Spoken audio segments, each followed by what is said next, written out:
ప్రజలకి మరింత దగ్గరైన వ్యక్తుల్లో కంది శ్రీనివాసరెడ్డి ఒకరు. దీని గురించి కూడా మనం కంది శ్రీనివాసరెడ్డిని అభినందించక తప్పదు, కృతజ్ఞతలు తెలపాలి. ఇక హెల్మెట్ ఉంటేనే పెట్రోల్ పోయాలని, మరి రోడ్డుపైకి no helmet no entry, traffic నిబంధనలు తప్పక పాటించాల్సిందే చేవెళ్ల ఎమ్మెల్యే కాలే యాదయ్య తెలిపారు. చేవెళ్ల నియోజకవర్గ పరిధిలో పెట్రోల్ బంకుల యాజమాన్యానికి ఎమ్మెల్యే హెచ్చరిక జారీ చేశారు. ద్విచక్ర వాహనాలపై వచ్చిన వారికి హెల్మెట్ ఉంటేనే పెట్రోల్ పోయాలని సూచించారు.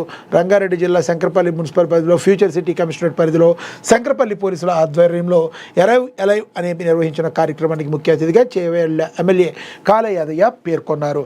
మరి మనకు తెలుసు హెల్మెట్ లేకుండా మరి ఎంత చెప్పినా కూడా ఇప్పటికీ కూడా కొంతమంది యువత, అందరూ అని అనం కానీ కొంతమంది యువత ఇప్పటికీ కూడా కొంతమంది పాదచారులను కావచ్చు, పక్కన వెళ్ళే వాళ్ళు భయభ్రాంతులకు గురి చేస్తూ కట్స్ కొడుతూ రకరకాలుగా వెళ్ళే వాళ్ళు కూడా ఉంటారు. ఆకతాయిలు ఉంటారు. ఏదేమైనా కూడా పెట్రోల్ ఉంటేనే కదా బండి ముందుకు కదిలేది. అలాంటి పెట్రోల్ ఉండాలి అన్నా కూడా హెల్మెట్ తప్పనిసరి చెయ్యాలి అని చెప్పి మరి తీసుకున్న నిర్ణయం కూడా మంచి నిర్ణయం. ఎవరైనా కూడా ఏదైనా కూడా ఒకసారి ఏదైనా జరిగిన తర్వాత జీవితాంతం బాధపడాల్సి ఉంటుంది. కంపల్సరీ హెల్మెట్ ఉండాలి, మనం సరైన మార్గంలో వెళ్ళాలి, తద్వారా మరి యాక్సిడెంట్ అన్నిటికీ కూడా మనం దూరంగా ఉండాలని చెప్పి అధికారులు చెప్తున్నారు. ఆ క్రమంలోనే పెట్రోల్ పొయ్యాలి అంటే కంపల్సరీ హెల్మెట్ ఉండాలని ఒక వాదన అయితే తీసుకొచ్చారు. రానున్న రోజుల్లో ఇదంతా రాష్ట్ర వ్యాప్తంగా కూడా మరి వచ్చే అవకాశం ఉంది. తద్వారా మరి కొంత మేలు చేకూరి అందరూ కూడా హెల్మెట్ యూజ్ చేసేది పెరిగే అవకాశాలు స్పష్టంగా కనబడుతున్నాయి. ఇక అదేవిధంగా అంగరంగ వైభవంగా గోదా రంగనాథుల కళ్యాణం అని కూడా ప్రచురించారు. ఇక త్వరగా కోలుకోవాలని కంది శ్రీనివాసరెడ్డి బాధలో దుఃఖంలో ఉన్న కుటుంబాలకు ధైర్యం చెప్తూ అండగా నిలబడతారు. Adilabad Congress party assembly incharge కంది శ్రీనివాసరెడ్డి ఆప్తులను, కుటుంబ సభ్యులను కోల్పోయి పుట్టెడి దుఃఖంలో కుటుంబాలకు అనారోగ్యంలో బాధపడుతున్న వారి చెంతకు వెళ్ళి పరామర్శించి నేనున్నానంటూ కొన్నంత భరోసా కల్పిస్తారు.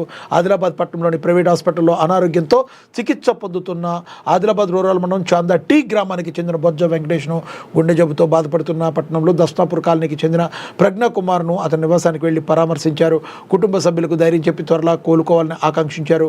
కంది శ్రీనివాసరెడ్డి వెంట కొండ గంగాధర్, బండారి సతీష్, సంజయ్, సాహెబ్రావు, మనే శంకర్, తుమ్మల చందు తదితరులు ఉన్నారు. మనకు తెలుసు ఈ రోజుల్లో కొంతమంది నాయకులు కేవలం ఎలక్షన్లు ఉన్నప్పుడు మాత్రమే ఉంటారు.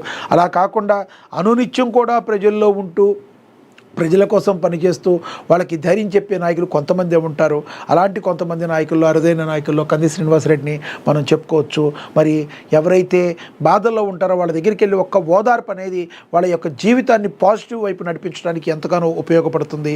అలాంటిదే కంది శ్రీనివాసరెడ్డి చేయటాన్ని మనందరం కూడా హర్షించదగ్గ విషయం.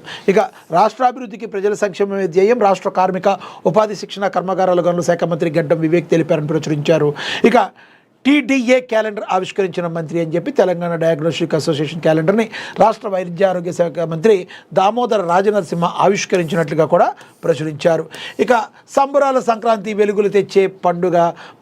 మరి ఈ సంక్రాంతి గురించి మరి అందరూ కూడా యాడ్స్ రాయటం కానీ మరి సంక్రాంతి పండుగ గురించి మరి ప్రచురించడం జరిగింది. నేటి నుండి జహంగీర్ పీర్ దర్గా ఉరుసు ఉత్సవాలు హాజరు కానున్న ప్రజాప్రతినిధులు, జర్నలిస్టులు, అంతర్రాష్ట్ర దొంగల ముఠాను అరెస్టు చేసిన పోలీసులు, 15 తులాల బంగారం నగలు, 5.5 తులాల వెండి నగలు స్వాధీనం, సిసిఎస్ కేసీ పోలీసులను అభినందించిన వరంగల్ సిపి. ఇక జర్నలిస్టులపై తప్పుడు కేసులు నమోదు చేసి అరెస్టును ఖండిస్తూ టీయూడబ్ల్యూజే మరి ఖండించిందని చెప్పి కూడా ప్రచురించారు. రేగిడి చిలుకుమర్రి గ్రామంలో CPL 4 క్రికెట్ టోర్నమెంట్ ప్రారంభోత్సవం జరిగిందని, అదేవిధంగా ఐనవోలు శ్రీ మల్లికార్జున స్వామిని దర్శించుకున్న MLC అని కూడా ప్రచురించడం అయితే జరిగింది. ఓవరాల్గా మరి జర్నలిస్టుల అరెస్టుపై దుమారం, సొంత పార్టీపై జగ్గారెడ్డి అసహనం అలా చేయడం మంచిది కాదని వ్యాఖ్యానించారు. మరి మహిళా IASను కించపరిచేలా ఆరోపణలు చేశారని, కథనాలు ప్రచారం చేశారని కొన్ని మీడియా సంస్థలు యూట్యూబ్ ఛానల్పై హైదరాబాద్ సెంట్రల్ క్రైమ్ స్టేషన్లో కేసు అయితే నమోదైంది. అంతేకాకుండా సీఎం రేవంత్ రెడ్డి ఫోటోలు అసభ్యకరంగా సోషల్ మీడియాలో పోస్టులు చేస్తున్నారని కేసు నమోదైంది. ఈ కేసులో విచారణ చేపట్టడానికి హైదరాబాద్ సిపి సజ్జనార్ నేతృత్వంలో 8 మందితో కూడిన ప్రత్యేక దర్యాప్తు బృందాన్ని ఏర్పాటు చేసిన ప్రభుత్వం ఈ కేసులో దర్యాప్తు ముమ్మరం చేసిన సిట్ అధికారులు మంగళవారం మరి అర్ధరాత్రి పలువురు జర్నలిస్టులను అరెస్ట్ చేశారు. దీంతో తెలంగాణ రాజకీయాల్లో పెద్ద దుమారమే చెలరేగింది. ప్రభుత్వ తీరుపై కాంగ్రెస్ సీనియర్ నేత TPCC వర్కింగ్ ప్రెసిడెంట్ జగ్గారెడ్డి అసహనం వ్యక్తం చేశారు. అరెస్టులు వెంటనే ఆపండి అన్నారు. అలా చేస్తే బాగుండేదని కూడా మరి చెప్పారు. కానీ జగ్గారెడ్డి ఏదైతే మాట్లాడారో దీనిపై రేవంత్ రెడ్డి కూడా కొంత అసహనం వ్యక్తం చేసినట్టుగా అయితే తెలుస్తుంది. మీరేమంటారు? అసలు ఈ సినారీ